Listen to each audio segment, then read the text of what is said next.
Hello again, good evening, this is Mr. Steele, and I'm here to go over Franklin High School Term 3 Standard Quiz questions for Algebra 1, and this time I'm going to be covering Standard number 7, which asks you to just ominously simplify. In this case, we're going to be simplifying polynomials by adding or subtracting.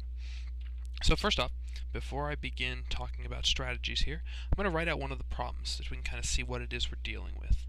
So let's go with one here.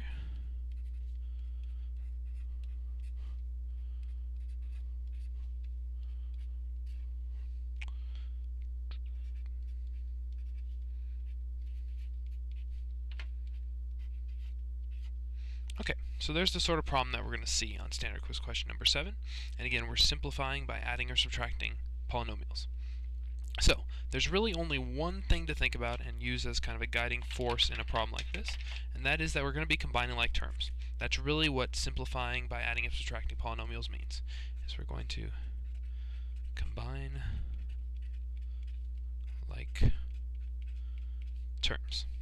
Meaning, we're going to add or subtract the individual terms together, but not actually change the exponents themselves.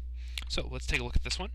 Again, what I'm going to do first is, in this case, since we're adding the two polynomials and there's no number in front right here, I can just simply drop the parentheses. Like, since we're adding, there's no problem doing that. So I'm going to make it a little clearer. So clearing the parentheses out, I get this expression. So this expression, there's nothing wrong with it really. The problem is we've got multiple terms of each kind. We've got a couple x squareds, got a couple x's, and we've got a couple constants. So we need to combine all the ones that are similar together. So what I'm going to do first is I'm just going to start with the x squared terms. I'm going to combine those terms first. So I've got x squared right here, and then plus 2x squared. So since we're adding those guys together, x squared plus 2x squared, it's just like 1x squared plus 2 more x squareds is going to become 3x squared.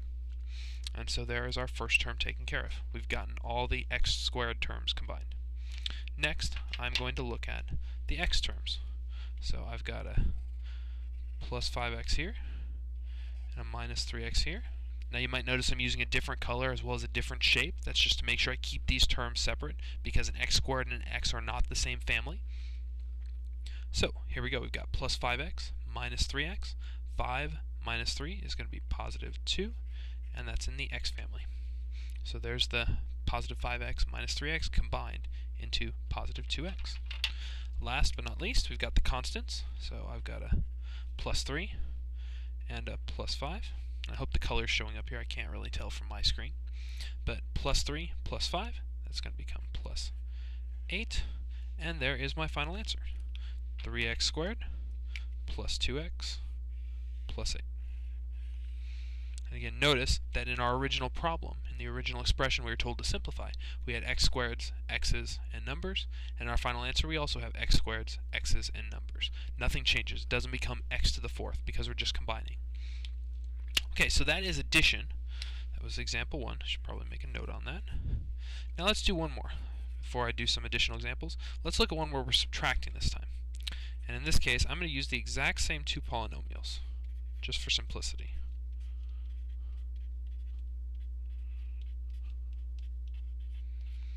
Okay, so there we are. We're going to subtract x squared plus 5x plus 3 minus 2x squared minus 3x plus 5. Alrighty, so with subtraction, we can't just get rid of the parentheses like we did before, where because we were adding, we were able to just kind of dissolve them from the problem and then just combine like terms. What we need to do here is, because of that negative sign, because of that subtraction sign, we need to actually distribute in that negative sign first before we can actually do this kind of stuff.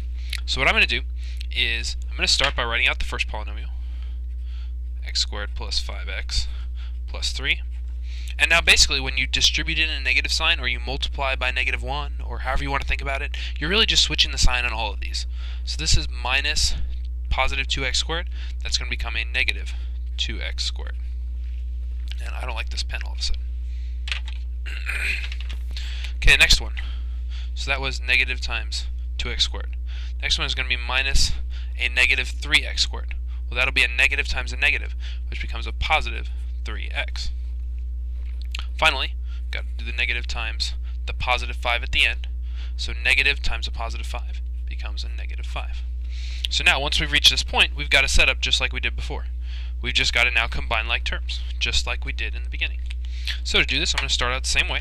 So it shouldn't come out the same, because obviously this time we're subtracting.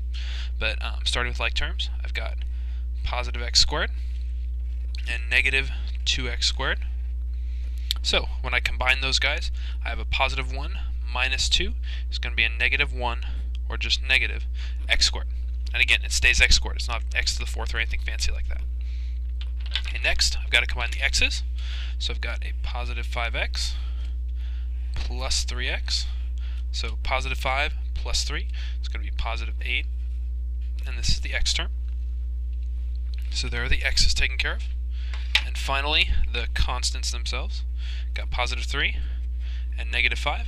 3 minus 5 is negative 2.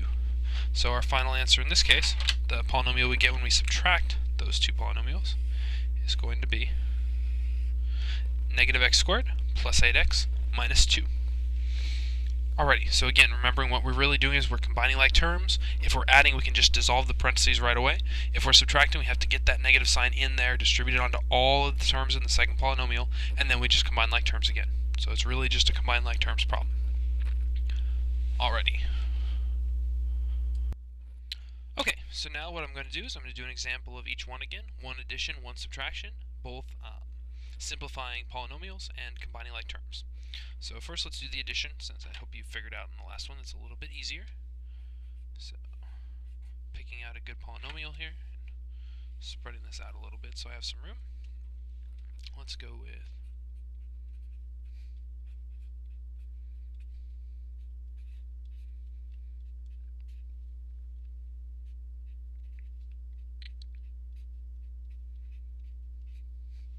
with this one. So we are going to add 3x squared minus 5x plus 10 plus x squared plus x plus 4. Okay, so first thing we want to observe is that since we're combining since we're adding these two polynomials, since it's an addition problem, so the addition sign's right there. Since we're adding, we can just kind of dissolve the parentheses, because if you think about it, all we'd be distributing in would be a positive 1, which doesn't change anything. So if I write this out and give myself a little more space, 3x squared minus 5x plus 10 plus x squared plus x plus 4. So everything's lined up. Now is the actual combining like terms step. So just like before, I'm going to find all the x squared terms and combine them first. And again, you could combine all the x's first. I just choose to do the x squared because it's got the largest degree. It has the highest exponent. So here we go. We've got 3x squared plus x squared. That's just like plus 1x squared. So 3x squared plus 1x squared is going to be 4x squared. Excuse me. So the x squareds are taken care of. There's no more x squareds in the problem. So next we move on to the x's. So I've got negative 5x plus x. That's the same thing as plus 1x. Negative 5 plus 1 is going to be negative 4, and then x for the family name. So our x's are taken care of. And finally we go to the constants. So plus 10 plus 4 is going to be plus 14. And so our final answer, when we add those two together, is going to be 4x squared minus 4x plus 14. Now if you're someone that remembers factoring really well, obviously there is a GCF in there, but we aren't going to worry about that on standard 7. We're just trying to combine like terms. Okay, so one more problem. Let's see here. Let's go with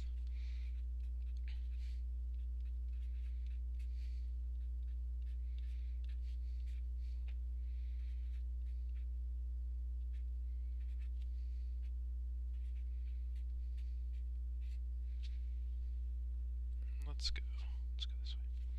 There we go. Okay, for our second problem, we are going to subtract 2x squared plus 3x plus 1 minus 13x squared minus 2x plus 1. Okay, so in order to start this, we have to first distribute in that negative sign. So I've got to make sure I take care of that part. So for my next line, I'm going to write it out, give myself some room, but I'm going to stop right here and actually do the distributing of the negative sign. So I've got to make sure I'm subtracting this entire thing. So first, negative times positive 13x squared will be minus 13x squared, minus times a negative 2. Well, negative times a negative becomes a positive, so it'll be positive 2x. And then last but not least, we're going to take that negative, subtract positive 1, which means minus 1. So there we go. We've now distributed in that negative, and now we're ready to combine like terms. So, using the same color system as before, for x squared, I see an x squared here, 2x squared. Then I see a negative 13x squared. So for this guy, I'm going to have 2x squared minus 13x squared. That's going to give me negative 11x squared. So again, they were x squareds before, they're still x squareds. For the x's, I can see right away that I've got positive 3x, positive 2x, so plus 3 plus 2, going to be plus 5x. Then last, I've got a positive 1 minus 1. Well, positive 1 minus 1 is just 0. So basically our polynomial comes out to be negative 11x squared plus 5x plus 0. And while that's a perfectly fine final answer, it's not as simple as possible. Like when we're adding 0 to stuff, well, you don't need to see it. So we can just rewrite this in the simplest form as negative 11x squared plus 5x. And so that would be the most correct final answer. And there we go. So standard 7, asking you to simplify polynomials by adding or subtracting. We're really just combining like terms and collecting like terms, however you want to think about it. I used a nice color code system, and yeah, not too much to it. So hopefully this video has been informative, and I hope you have a good night. Thanks.